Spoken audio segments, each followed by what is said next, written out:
Bismillahirrahmanirrahim. Assalamualaikum warahmatullahi wabarakatuh. Perkenalkan, nama saya Muhammad Hambali dengan NIM 220305038 dari Prodi Manajemen Dakwah, Fakultas Dakwah dan Ilmu Komunikasi.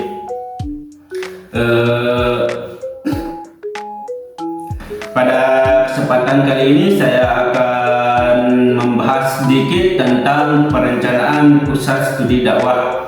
Nah, jadi sebelum kita lanjut ke pembahasan kita, yaitu perlu kita pahami dulu apa itu perencanaan. Kemudian baru kita pahami apa itu pusat studi dakwah. Nah, setelah kita pahami dua hal tersebut, maka kita akan dapat mengambil kesimpulan dari sana. Baik, pertama yaitu perencanaan. Apa sih perencanaan? Jadi perencanaan itu adalah proses untuk menentukan tindakan masa depan yang tepat untuk mencapai tujuan dengan mempertimbangkan sumber daya yang tersedia. Perencanaan merupakan fungsi manajemen dasar yang melibatkan keputusan sebelumnya. Apa yang harus dilakukan, kapan harus dilakukan, bagaimana hal itu harus dilakukan. Nah, dan siapa yang akan melakukannya. Nah, perencanaan memiliki beberapa manfaat, diantaranya memberikan arah dan petunjuk untuk melaksanakan kegiatan selama kurun waktu tertentu, merupakan alat untuk melakukan pengendalian pada saat perencanaan telah diimplementasikan untuk mencapai tujuan kinerja, membantu individu atau organisasi mencapai hasil yang diinginkan dengan efisien dan efektif. Nah, perencanaan merupakan proses yang berkelanjutan karena rencana itu dibingkai, dijalankan, dan diikuti oleh rencana lain. Nah, secara teoritis, perencanaan dapat dipahami melalui 4 tahapan, yaitu yang menetapkan tujuan, membuat rencana tindakan, mengevaluasi kemajuan, menilai kinerja secara keseluruhan. Seperti yang saya katakan tadi bahwa perencanaan itu adalah ilmu dasar dari sebuah manajemen. Nah, perlu kita pahami apa sih manajemen itu, kok bisa perencanaan itu sebagai ilmu dasar dari sebuah manajemen itu sendiri. Nah, jadi manajemen itu adalah proses untuk mengatur, mengorganisir, mengelola, dan mengendalikan sumber daya agar dapat mencapai tujuan yang telah ditetapkan. Jadi manajemen itu juga bisa diterapkan dalam kehidupan kita sehari-hari. Contohnya itu seperti saat kita membagi waktu, saat kita mengerjakan tugas. Nah, jadi manajemen itu tentunya memiliki 4 poin penting. Yang pertama yaitu planning, organizing, actuating, kemudian controlling. Itu poin penting dari ilmu manajemen itu sendiri atau dikenal sebagai POAC. Kemudian ilmu manajemen itu sendiri juga memiliki karakteristik yaitu efektif dan efisien. Apa sih efektif? Kemudian apa sih efisien? Kok ketika kita membahas tentang manajemen tidak luput dari yang katanya efektif dan efisien ketika kita membahas rencana atau tujuan-tujuan tertentu, selalu tidak luput dari kata efektif dan efisien. Nah, jadi efektif itu adalah di mana cara yang kita gunakan itu terbukti ampuh untuk mencapai tujuan yang kita inginkan.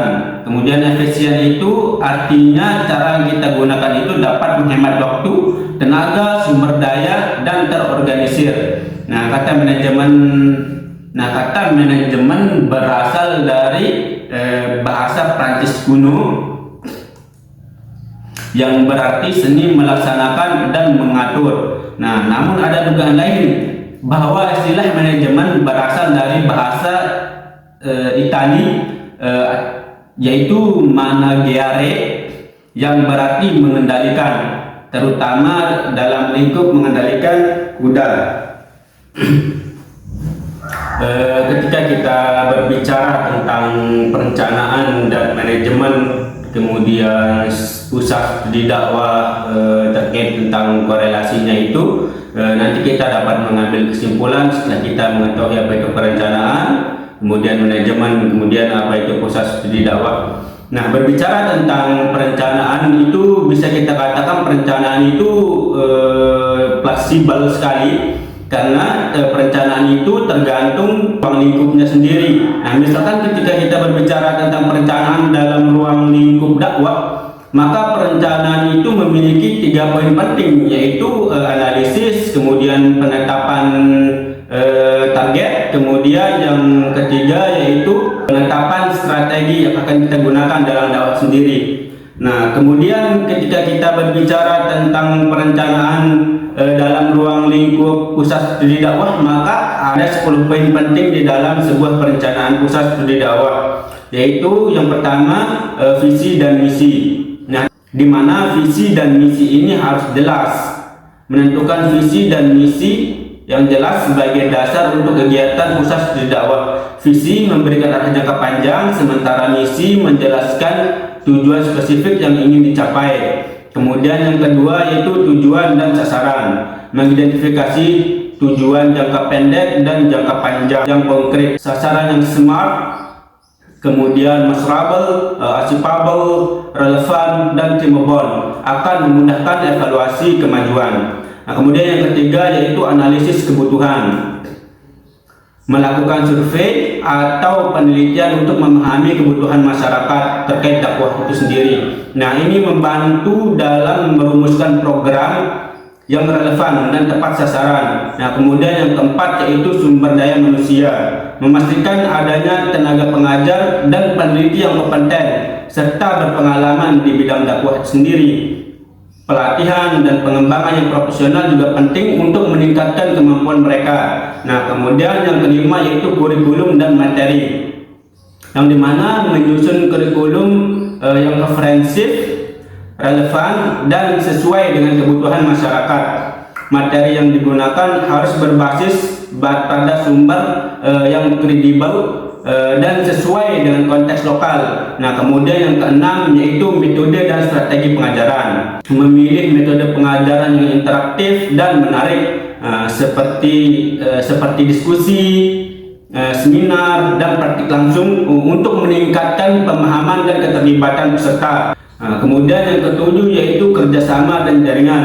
Nah, membangun kerjasama dengan organisasi lain, contohnya lembaga pendidikan dan komunitas untuk memperluas jangkauan dan dukungan. Nah, jaringan yang kuat dapat membantu dalam pertukaran informasi dan sumber daya. Nah, kemudian yang kedelapan yaitu monitoring dan evaluasi. Nah, menyusun monitoring untuk mengevaluasi pelaksanaan program dan hasil yang dicapai. Nah, ini sangat penting untuk memastikan program itu tetap relevan dan melakukan perbaikan jika diperlukan.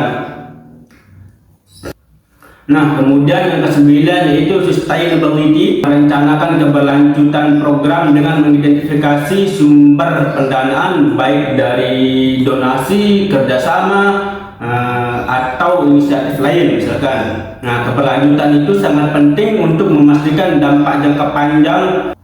Nah, kemudian yang ke-10 yaitu promosi dan sosialisasi. Nah, mengembangkan strategi komunikasi untuk mempromosikan pusat studi dan kegiatannya. Nah, ini mencakup kegunaan media sosial, seminar, dan publikasi untuk menjangkau banyak orang. Dengan memperhatikan poin-poin tersebut, perencanaan khusus studi dakwah dapat berjalan dengan lebih terstruktur, efektif, serta memberikan kontribusi yang berarti bagi masyarakat. Nah, setelah kita memahami perencanaan, kemudian poin-poin penting dalam perencanaan pusat studi dakwah. Nah, sekarang selanjutnya kita pahami pusat studi dakwah itu seperti apa dan bagaimana. Pusat studi dakwah adalah lembaga atau unit akademik di universitas atau lembaga yang fokus pada penelitian, kajian, dan pengembangan ilmu terkait dakwah Islam. Nah, dakwah sendiri berarti menyampaikan pesan Islam kepada umat manusia, baik melalui lisan, tulisan, maupun tindakan. Pusat studi ini bertujuan untuk mengembangkan metode, pendekatan, dan strategi dakwah yang relevan dengan perkembangan zaman, sekaligus membahas isu-isu dakwah kontemporer seperti tantangan globalisasi, teknologi, dan pluralisme agama. Nah, kemudian apa sih korelasi antara manajemen dengan pusat studi dakwah? Korelasi antara manajemen dan pusat studi dakwah adalah dalam hal pengelolaan strategi dan perencanaan kegiatan dakwah yang lebih efektif. Manajemen dalam konteks ini bisa mencakup yang pertama yaitu perencanaan strategis. Manajemen bertanggung jawab dalam merancang jangka pendek dan jangka panjang proses studi dakwah agar dapat mencapai visi dan misi dengan baik. Yang kedua yaitu pengelolaan sumber daya. Nah, pengelolaan sumber daya atau SDM, keuangan dan infrastruktur dalam pusat studi dakwah memudahkan prinsip-prinsip manajemen untuk memastikan kelancaran operasional. Kemudian yang ketiga yaitu peningkatan efektivitas dakwah dengan penerapan manajemen. Metode dakwah dapat dikembangkan secara lebih sistematis, terstruktur, dan efisien.